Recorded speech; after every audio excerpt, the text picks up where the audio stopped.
Friends అందరికీ నమస్తే అండి. మనకు సిఐఎస్ఎఫ్ నుంచి ఒక నోటిఫికేషన్ అయితే వచ్చింది. ఇది సిఐఎస్ఎఫ్ కానిస్టేబుల్ నోటిఫికేషన్ అనమాట. దీనికి అప్లికేషన్ డేట్స్ గురించి ఫస్ట్ ఆఫ్ ఆల్ చెప్తా, జాగ్రత్తగా వినండి.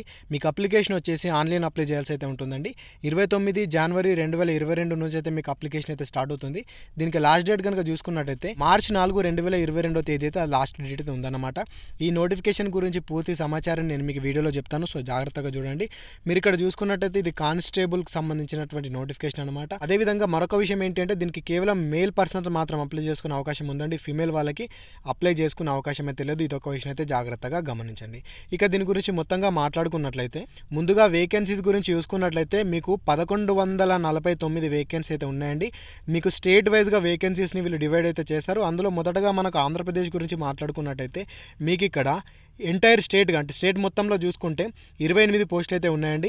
అన్రిజర్వ్లో 11, ఎకనామికల్ వీకర్ సెక్షన్ వాళ్ళకి 3, ఎస్సీ వాళ్ళకి 5, ఎస్టీ వాళ్ళకి 2, ఓబీసీ వాళ్ళకు 7 వేకెన్సీస్ అయితే ఉండడం అయితే జరిగిందనమాట.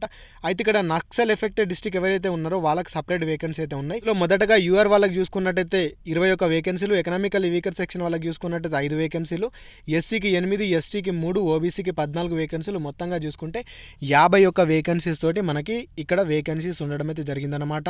ఇక తెలంగాణకు సంబంధించినటువంటి వేకెన్సీ చూసుకున్నట్లయితే మొత్తంగా తెలంగాణకు ఎంటర్ స్టేట్కి చూసుకున్నట్లయితే 20 వేకెన్సీస్ ఉండడం అయితే జరిగిందండి.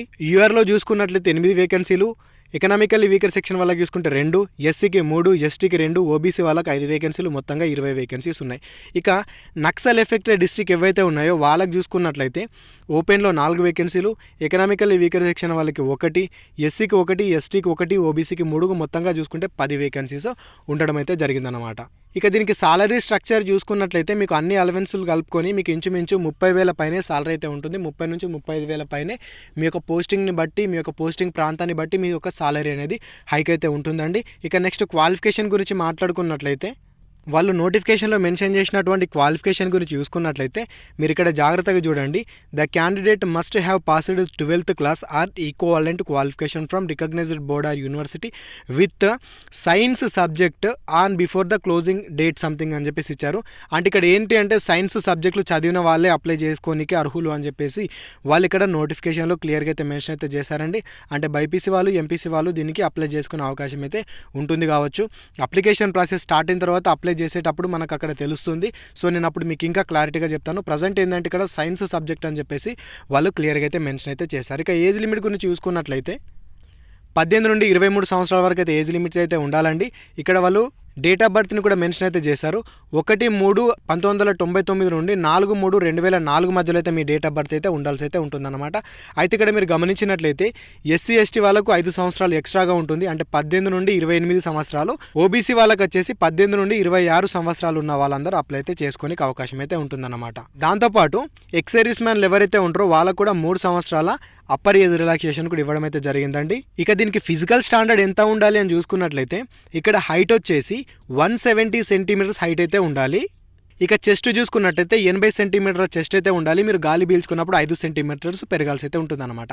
అంటే 80 నుంచి 85 సెంటీమీటర్స్ కావాల్సి అయితే ఉంటుంది. హైట్ గుర్తుంచుకోండి, 170 సెంటీమీటర్స్ హైట్ అయితే ఉండాలి. అయితే ఎవరైతే ఎస్టీ పర్సన్స్ ఉంటారో ఎస్టీ వాళ్ళకి 162.5 సెంటీమీటర్స్ హైట్ అయితే ఉండాలండి. చెస్ట్ వచ్చేసి 77 సెంటీమీటర్ చెస్ట్ అయితే ఉండాలి. మీరు గాలి పీల్చుకున్నప్పుడు 5 సెంటీమీటర్స్ పెరగాల్సి అయితే ఉంటుంది. ఇక అప్లికేషన్ ప్రాసెస్ చూసుకున్నట్టయితే దీనికి ఆన్లైన్లో అప్లై చేయాల్సి అయితే ఉంటుందండి. అప్లికేషన్ అనేది ఇంకా స్టార్ట్ అవ్వలేదు. స్టార్ట్ అయిన తర్వాత ఏ విధంగా అప్లై చేయాలి ఏంటి అని చెప్పేసి మీకు వీడియో చేస్తాను, అప్పుడు జాగ్రత్తగా మీకు అర్థమవుతుంది. కంప్లీట్ ఇన్ఫర్మేషన్ నేను ఇంకా మీకు ఆ వీడియోలో ఎక్స్ప్లెయిన్ అయితే చేస్తాను. అయితే ఇక నెక్స్ట్ చూసుకున్నట్లయితే దీనికి 100 రూపాయల అప్లికేషన్ ఫీ అయితే ఉంటుంది. ఎస్సీ ఎస్టీ వాళ్ళకి, అదేవిధంగా ఎక్స్ సర్వీస్ మెన్ వాళ్ళకైతే ఎటువంటి ఫీ అయితే ఉండదన్నమాట. ఇక దీనికి సెలెక్షన్ ప్రాసెస్ చూసుకున్నట్టయితే ముందుగా మీకు హైట్, అదేవిధంగా చెస్ట్ అయితే చెక్ చేస్తారండి. ఈ హైట్ చెస్ట్ చెక్ చేసేసిన తర్వాత నెక్స్ట్ మీకు రన్నింగ్ అయితే ఉంటుంది. ఈ రన్నింగ్ వచ్చేసి 5 కిలోమీటర్ల రన్నింగ్ అయితే ఉంటుందండి. దానికి సమయం వచ్చేసి 24 నిమిషాల సమయం అయితే ఉంటుందన్నమాట. ఎవరైతే ఫిజికల్ టెస్ట్ ని సక్సెస్ఫుల్ గా కంప్లీట్ చేస్తారో వాళ్ళకి నెక్స్ట్ ఎగ్జామ్ అయితే ఉంటుందండి. ఈ ఎగ్జామ్ వచ్చేసి 100 మార్కుల పేపర్ అయితే ఉంటుంది. దానికి 100 మార్కుల క్వశ్చన్ అయితే ఉంటాయి. ఇక్కడ మీకు జనరల్ ఇంటెలిజెన్స్ అండ్ రీజనింగ్ నుంచి 25 క్వశ్చన్స్, 25 మార్క్స్ అని చెప్పేసి, అదేవిధంగా జనరల్ అవేర్నెస్ నుంచి 25 క్వశ్చన్స్ ఉంటాయి. ఎలిమెంటరీ మ్యాథమెటిక్స్ నుంచి 25, ఇంగ్లీష్ ఆర్ హిందూ నుంచి 25, మొత్తంగా చూసుకుంటే మీకు 100 మార్కుల పేపర్ అయితే ఉంటుంది. దానికి సమయం వచ్చేసి 120 నిమిషాల సమయం అయితే ఉంటుందన్నమాట. ఈ సిలబస్ ఏంటి అనేది కంప్లీట్ ఇన్ఫర్మేషన్ నేను మీకు తర్వాత ఎక్స్ప్లెయిన్ అయితే చేస్తాను.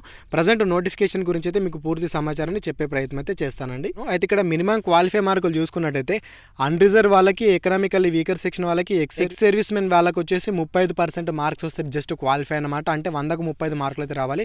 ఇది క్వాలిఫై మాత్రమే, ఇంతకంటే ఇంకెక్కువ మార్కులు రావాల్సి అయితే ఉంటుంది మీకు. నెక్స్ట్ వచ్చేసి ఎస్సీ ఎస్టీ వాళ్ళకి, అదేవిధంగా ఓబీసీ వాళ్ళకి 33% అనమాట. ఈ 33% అంటే మీకు 100కి 33 మార్కులు వస్తే జస్ట్ క్వాలిఫై. దీనికంటే ఇంకా ఎక్కువ మార్కులు రావాల్సి అయితే ఉంటుందండి. ఈ ఎగ్జామ్లో మంచి మార్కులు ఎవరికైతే వస్తాయో వాళ్ళకి నెక్స్ట్ డాక్యుమెంట్ వెరిఫికేషన్ ఉంటుంది, తర్వాత మెడికల్ టెస్ట్ అయితే ఉంటుంది. ఈ మెడికల్ టెస్ట్లో కూడా క్వాలిఫై అయిన తర్వాత ఫైనల్ మెరిట్ లిస్ట్ రిలీజ్ చేసేసి ఆ లిస్ట్లో ఎవరికైతే నేమ్స్ ఉంటాయో వాళ్ళనైతే ట్రైనింగ్కు పంపడం అయితే జరుగుతుంది అనమాట. సో ఫ్రెండ్స్, ఈ విధంగా సెలక్షన్ ప్రాసెస్ అయితే ఉంటుంది. ఒక విషయాన్ని మీరు ఇక్కడ గమనించినట్లయితే ఇక్కడ మీరు జాగ్రత్తగా చూసుకోండి. Online applications are invited from male Indian citizen from filling up the temporary post of constable fire in central industrial security force అని చెప్పేసి మనకి ఇవ్వడం అయితే జరిగిందండి. అంటే ఇక్కడ మనకు టెంపరరీ పోస్ట్ ప్రస్తుతానికి మాత్రమే, తర్వాత వీటిని పర్మనెంట్ కూడా చేసేస్తారు. అంటే మనకు నోటిఫికేషన్లో ఇక్కడ టెంపరరీ అని చెప్పేసి ఇచ్చారు. ప్రొవిషన్ పీరియడ్ అయిపోయిన తర్వాత ఇక్కడ మీకు పర్మనెంట్ అవ్వడం అయితే జరుగుతుంది అనమాట. సో ఇదొక విషయం అయితే గమనించండి. ఓకే, ఇదన్నమాట ఈ నోటిఫికేషన్ గురించి మీకు పూర్తి సమాచారం అయితే చెప్పాను అనుకుంటున్నాను. మీకు ఇంకెలాంటి డౌట్స్ ఉన్నా కింద కామెంట్ సెక్షన్లో మెన్షన్ చేయండి. అదేవిధంగా ఈ విషయాన్ని మీ ఫ్రెండ్స్ కూడా షేర్ అయితే చేయండి. అప్లికేషన్ ప్రాసెస్ స్టార్ట్ అయిన తర్వాత కంపల్సరీ నేను మీకు ఇన్ఫార్మ్ అయితే చేస్తాను. ఓకే ఫ్రెండ్స్, ఇదన్నమాట. Thanks for watching. అందరికీ ఆల్ ది బెస్ట్. జై భారత్.